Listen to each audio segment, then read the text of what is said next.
Hello दोस्तों, नमस्ते। आपका स्वागत है यूपी की सीमा की रसोई में। तो कैसे हैं आप सब? आई होप आप सब बहुत ही अच्छे होंगे। तो आज हम आपके लिए लेके आए बहुत ही झटपट बनने वाली और बहुत ही सिंपल और एकदम सॉफ्ट नरम मूंगफली की ये बर्फ़ी। और ये बर्फ़ी बनाना बहुत ही सिंपल है और ये बनाने में इजी भी है और झटपट बन जाती है और टेस्ट में बिल्कुल आपको काजू कतली की तरह ही आएगी और बहुत ही झटपट ये रेसिपी बनकर तैयार हो जाती है। तो चलिए बनाना शुरू करते हैं। यहाँ पर हमने मूंगफली ले लिया है, ये आधा किलो मूंगफली है। अगर इसे मैनेजमेंट कप से नापा जाए तो ये 2.5 कप है। और इसको मूंगफली को हम लो मीडियम गैस पर अच्छे से भूनकर तैयार कर लेंगे। जैसे नॉर्मल आप मूंगफली भूनते हैं वैसे ही हमें इस मूंगफली को बराबर चलाते हुए भूनकर तैयार कर लेना है। तो ये मूंगफली भूनने में आपका 10 से 15 मिनट समय लग जाएगा और बहुत ही झटपट ये मूंगफली आप भून कर तैयार कर लेंगे। लेकिन आपको हाई गैस पे मत भूनिएगा। और इस तरह से देखिए, जब हमारी मूंगफली भून जाती है तो हम इसे हाथों से फोड़ेंगे ना तो इस तरह से आराम से फूट जाता है। तो हम इसे निकाल लेते हैं एक थाली में, जिससे कि ये ठंडी हो जाए। आप इसे पंखे के नीचे या फिर एसी के नीचे आराम से रख कर ठंडा कर लीजिए। और ठंडा करके इस मूंगफली का आप जो है छिलका हाथों से मसलकर निकाल लीजिएगा। तो इस तरह से मैंने हाथों से मसलकर इसका छिलका निकाल लिया है।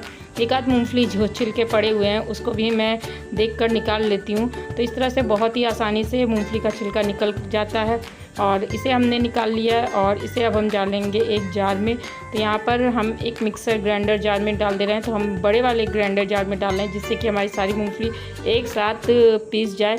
तो यहाँ पर हमने मूंगफली का पाउडर बनाकर तैयार कर लिया है और इसे अब हम चाल लेंगे एक चलनी से। तो थोड़ी मोटे दाने वाली चलनी से हम चालेंगे। तो हम इस तरह से चलनी से चाल कर अपना एक फाइन पाउडर हमें मूंगफली के दाने का मिल जाएगा। तो हमें मूंगफली को बराबर मिक्सर में नहीं चलाते हुए पीसना है, ऑन ऑफ करते हुए बटन को हमें इसको पीस कर तैयार करना है। तो यहाँ पर हमें फाइन मूंगफली का पाउडर इस तरह से मिल जाएगा। और जो बची हुई है हमारे पास मूंगफलियाँ हैं उसको भी हम एक बार फिर से ग्राइंडर जार में डालकर पीस लेंगे। तो इस तरह से देखिए हमारी मूंगफली तैयार हो चुकी है। और यहाँ पर फिर मैंने कढ़ाई रख दी है गैस पर।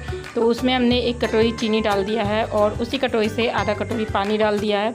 और पानी को डालकर हम चीनी को बराबर चलाते हुए इसे मेल्ट कर लेंगे। हमें इसमें तार वगैरह की बिल्कुल भी ज़रूरत नहीं, चाशनी बनाने की ज़रूरत नहीं है। चीनी को बस गलाकर हमें इसे तैयार करना। और यहाँ पर चीनी जब हमारी गल जाएगी तो हम इसमें डाल देंगे 1 टेबलस्पून इलायची पाउडर। हमें मूंगफली का पूरा टेस्ट नहीं चाहिए, इसलिए हम इलायची पाउडर डाल रहे हैं। और इलायची पाउडर से इस मिठाई का फ्लेवर बहुत ही अच्छा आता है। अगर आपको इलायची पाउडर का टेस्ट नहीं चाहिए, पूरा ही मूंगफली का टेस्ट चाहिए, तो आप इलायची पाउडर को स्किप कर सकते हैं। तो यहाँ पर हमने डाल दिया है मूंगफली जो हमने पीस कर तैयार की थी, उसको डालकर अच्छे से बराबर चलाते हुए इसे पका लेंगे।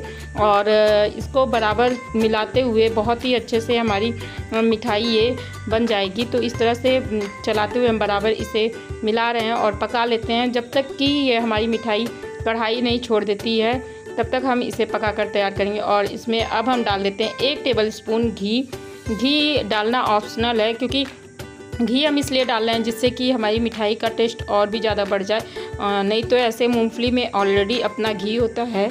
तो इस तरह से हम घी को डालकर अच्छे से चला दिए हैं। और मिठाई देखिए अब हमारी कढ़ाई छोड़ने लगी है। तो गैस के फ्लेम को कर देते हैं बंद और मिठाई को उतार लेते हैं नीचे। और इसे थोड़ा देर हम ठंडा होने देंगे बराबर चलाकर। तो कढ़ाई को हम बराबर चलाकर इसे थोड़ा देर ठंडा होने देते हैं। और यहाँ पर हमने देखिए थोड़ा सा इसे चेक करने के लिए एक कटोरी में अलग से निकाल लिया इसका बैटर। और हाथों में इस तरह से लेकर गोली हम बनाएंगे ना तो आराम से इसकी गोली बन जा रही है। तो यानी कि हमारी मिठाई बनने के लिए इसको बनाने के लिए पूरी तरह से तैयार है। तो यहाँ पर एक मैंने पन्नी ली है और पन्नी पर हम घी लगा लेंगे। आप देसी घी, रिफाइन किसी भी चीज़ का यूज़ कर सकते हैं। तो हम देसी घी का यूज़ कर रहे हैं और उस पर अपने मिठाई का पूरा बैटर रख कर अच्छे से इसे एक डो टाइप का बन गया हमारी मिठाई। तो इसे अच्छे से फैला देते हैं और फैलाकर पन्नी को हम डबल कर देंगे। डबल कर इसे अच्छे से हम बेल लेते हैं। बेलन की सहायता से बहुत ही आराम से, बहुत ही इजी तरीके से बेलकर ये तैयार हो जाएगी। और हमने घी दोनों पन्नी के साइड में लगाया, जिससे कि हमारी मिठाई बिल्कुल भी पन्नी में चिपकेगी नहीं। तो इस तरह से हम बेलकर हम इसको काजू कतली की थिकनेस देंगे। इससे ज़्यादा मोटा हम नहीं रखेंगे। आप किसी भी आकार में इसे बनाकर तैयार कर सकते हैं, लेकिन हम इसे काजू कतली की ही थिकनेस दे रहे हैं, क्योंकि ये टेस्ट में बिल्कुल काजू कतली को टक्कर देती है ये मिठाई। तो इस तरह से हम इसे पूरी तरीके से पूरा बेल लेंगे, हल्का थिकनेस रखते हुए। तो इस तरह से अब हम इसकी पन्नी हटा देते हैं और इसे कट कर लेते हैं। और कट करने के बाद बहुत ही लाजवाब ये मिठाई अभी मैं आपको दिखाऊंगी बनकर तैयार हुई है। तो इस तरह से आप जिस भी आकार में चाहें उस आकार में काट सकते हैं। हम इसे डायमंड शेप में काट कर तैयार कर रहे हैं। तो रेसिपी अच्छी लग रही हो तो रेसिपी को एक लाइक कर दीजिएगा, और चैनल पे नए हो तो चैनल को सब्सक्राइब करके बेल आइकन जरूर से दबा दीजिएगा, जिससे कि हमारी नई नई रेसिपी आपको इसी तरह से मिलती रहे। और हम बहुत ही सिंपल और ईजी रेसिपी आपके लिए लेके आते हैं। तो इस तरह से आप भी अपने घर में झटपट ये मिठाई बनाकर तैयार कर सकते हैं। बिल्कुल भी दिक्कत नहीं होती है इस मिठाई को, मतलब हमने जितनी भी रेसिपी बताई है उसमें आप बहुत ही ईजी तरीके से बताइए और आप बहुत ही जल्दी ये सब मिठाइयों को बनाकर तैयार कर सकते हैं। जब भी आपका मीठा खाने का मन करे या कोई त्यौहार हो या घर पर मेहमान आ गए हों तो आप इस तरह से झटपट मिठाई बनाकर सर्व कर सकते हैं उनको। तो अगर रेसिपी अच्छी लगी हो तो अपने दोस्तों के साथ ज़रूर से इसे शेयर करिएगा, और कमेंट में हमें बताइएगा कि आपने इस तरह से मिठाई बनाई है और नहीं बनाई है तो प्लीज़ एक बार ट्राई ज़रूर से करिएगा। तो यहाँ पर देखिए हम मिठाइयों को कट कर लिए हैं और इसे आप मनचाहा शेप दे सकते हैं। तो हम आपको निकाल कर दिखाते हैं। देखिए कितनी लाजवाब हमारी ये मूंगफली की बर्फ़ी तैयार हुई है। बिल्कुल काजू कतली का, मतलब टेस्ट तो मूंगफली का ही है लेकिन बिल्कुल काजू कतली की तरह देखने में लगती है। और अगर आप किसी को नहीं बताएंगे तो वो जल्दी पहचान नहीं पाएगा देख के कि ये काजू कतली है या मूंगफली की बर्फ़ी, और टेस्ट के बाद ही वो समझ पाएगा कि ये मूंगफली की बर्फ़ी है। तो यहाँ पर हमारी बर्फ़ी बनकर इजी तरीके से तैयार हो चुकी है। तो आप भी इसी तरह से अपने घर में बनाइए, खाइए, खिलाइए और अपने अनुभव हमारे साथ जोर से शेयर करिएगा। मिलते हैं नई रेसिपी के साथ।